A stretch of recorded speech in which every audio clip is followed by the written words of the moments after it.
Parashat Bamidbar. Parashat Bamidbar deals a lot with the pikudim. They count this, pakadati, and so on and so forth. It's mentioned about, I don't know, over 50 times, 50 something times in this parasha. The concept of pkida too. The question is, what's so important about counting the people? Ma kore po? And we need to look at the concept of mazel lifkod.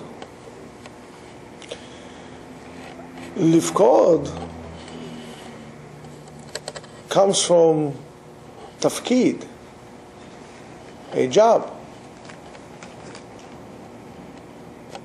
Because it really does not make a difference if you are number 600,000 or you're number 400,327.5.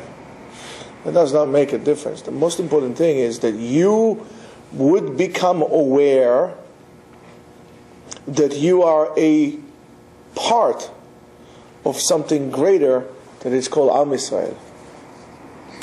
Our reality today in our world is that people feel out of place, they don't feel they belong to anything, and so on and so forth.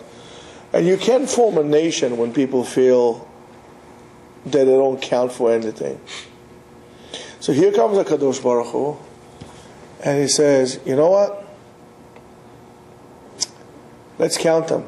Let's show them that each and every one is important. Each and every one has a tafkid. Tafkid means a job. And it doesn't make a difference what's your job. Could be what you would think is important, what somebody else would think is important, but that's really irrelevant. What's important is that you are needed. If you would see what goes to a pre-flight check of a plane, you might get an idea of the importance of every part of this airplane. For example, let me ask you, what is the most important part of the airplane? That if you don't have it, the airplane does not fly. The pilot, everything. The bolts. I said one part, bright light. I said one part, uno. If you don't have it, doesn't go. The bolts. The bolts. I said one. Engine. Pilot. Wings. You're right, wings. How about the rotor, the back? How about the flaps? You know what the flaps are, right? If it doesn't put them like 7 degrees, the plane doesn't take off. If you put it 7 degrees, a little, or 15, depends on the plane, you just run and it will fly by itself. It will lift by itself. How about the wheels? How about the hydraulic system? How about the gyroscope? These are all important. You know about the gyroscope. It tells you where the horizon is. I'm going to tell you that. You know how much is a rivet that they put into the plane to hold the aluminum skin in place? How much does it cost? I don't think it's cost a cent. If one rivet is missing, more than that, if half a rivet is missing, no, let me correct. If a part of the rivet is missing, the plane does not take off. Why? Because that's going to create a weak point in the plane. The tremendous forces. If you fly on big jets, you have no idea how much the wings actually, in a way they go like this. They move. You know how much stress there is on every part of the plane? And if the plane is a big airliner, will fly like 700 miles an hour. If it's a fighter jet, forget it. Twice, 2.5 times the speed of sound. A small nick in the rivet will make it rip.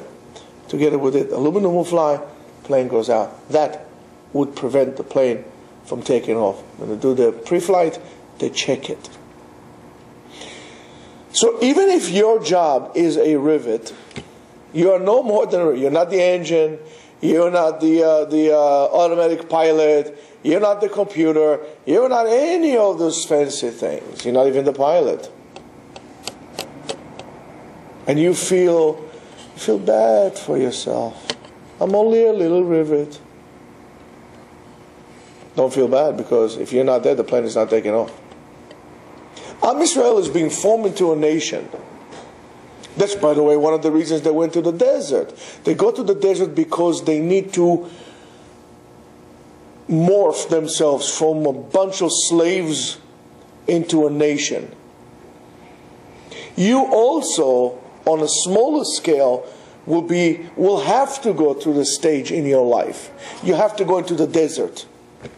When you don't have interruption, when you're allowed to grow and develop and form yourself into this wonderful thing that is called a person, or to that matter, the nation, the Am Yisrael. Am Yisrael could not have become a nation in Times Square. Where are your deserts? Where is your desert? Right here. The desert is your Bet Midrash, where you run into when you see that the world is about to eat you out alive, and you can't find yourself a path to go on to, and you're feeling lost in the world. You come here to the Bet Midrash. You come here to yeshiva, and you come here to learn. Because here, you are needed. You count. We need each and every one of you. Here, you learn the importance of the individual. But not as a nation of individuals. You learn the importance of the individual as it is a part of this general thing that's called Am Yisrael, our nation. So each and every one of you has a tafkid, has a job. And there would be times in your life that you feel, I'm out of place. My moments are not important. This is not,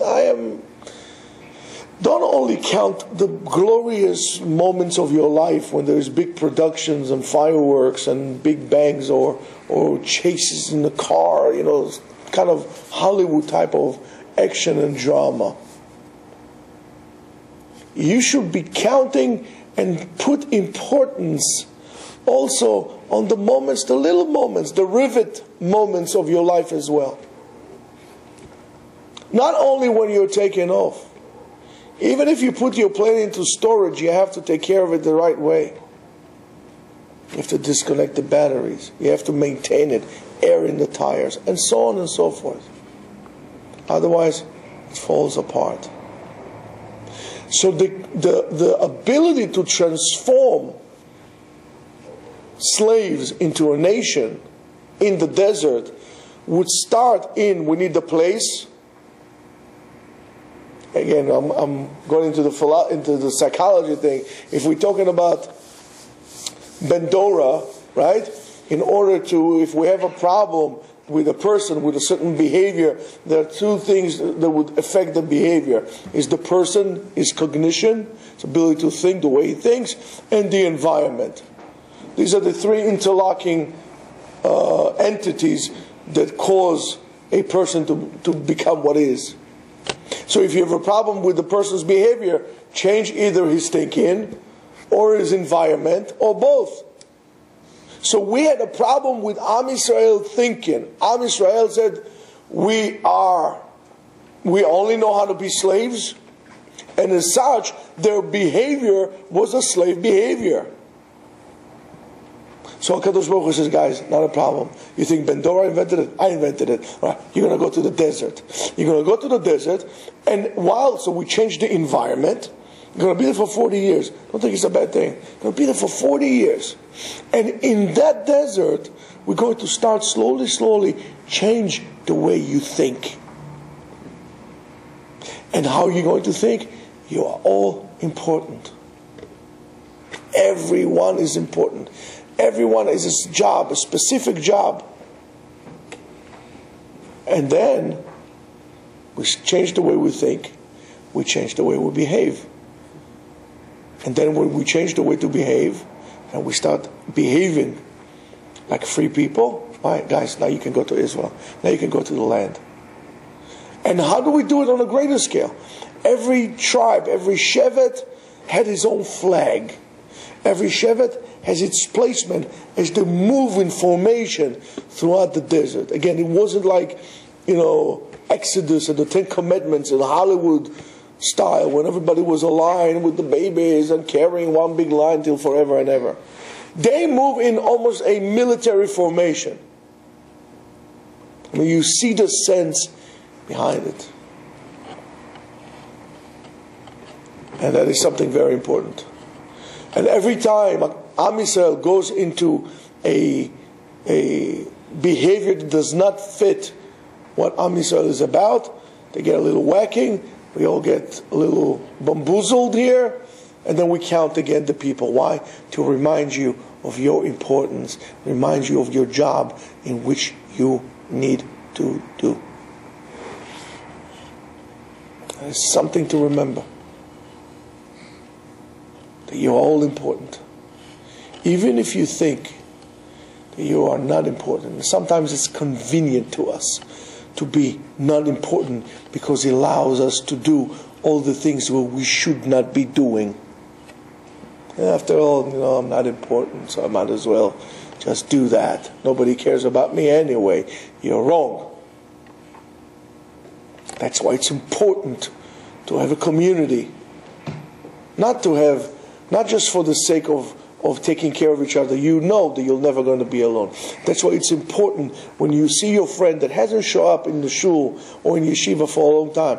Just pick up your phone. You have no excuses. Pick up the phone. Say, hey buddy, where have you been? We missed you. No, why won't you come down? You missed me? Well, that's great. Thank you. I thought nobody cares. No, we care. I mean, what do you mean? It's exactly it. And more than that, this week's Parasha, there is a very interesting there's a very interesting ordeal with the covering of the Mishkan and the covering of the Aron, and the Mishkan. One has tchelet on the bottom and then covered with the Ot Chashim, and the other one is just the other way around. Tachash and tchelet on top. Let's just look at what does it tell us inside. What's the meaning behind it? Orot Chashim, first of all, those Chashim, we don't really know what they were. There's some kind of a historical animal that we don't really know what it was. There's some speculation of what they were, but we're not quite sure what they were. According to some Midrashim, it's an animal that existed for the purpose of building the Mishkan, and after we did it, it was gone. To show you again, there is a purpose to everything. But Tachash comes from the world, or reminds us of the world, that's according to the Nazim evolution. Remind us, Tchusha. Tchusha means feeling. And Tchelet reminds us of Tachlit, purpose. So Tachash will be something that would represent this world, and Tchelet would represent something of the spiritual world, where things are the essence, the Tachlit, the essence of things, the purpose while we're doing things. And that sits, by the way, quite well with what we learned today in the Zohar. So even on something that is so great as the Aron itself, that represents the supernatural, we put the tachash on top and then we cover it with chelet, because that also needs a balance to it. We need to, this is a remez, it's a hint for us to be able to look at the Aron, to look at the Mishkan, and to learn something about ourselves. Sometimes at our most sensual feelings, places, when everything's about sensation, we must put inside some purpose, so it would not be just for the sake of feeling or sensation. Otherwise, you become addicted to it. And sometimes you remember you're going to have moments of superior spiritual elevation that you feel like you're flying out and floating in the air. He says, wait a minute, hold on 1 second. Good thing we have gravity, otherwise you'll fly. Hold on, let's put some feeling, something physical into it, so you'll be balanced. And based on what is taking effect right now, there will be the opposite of it will be closer to us.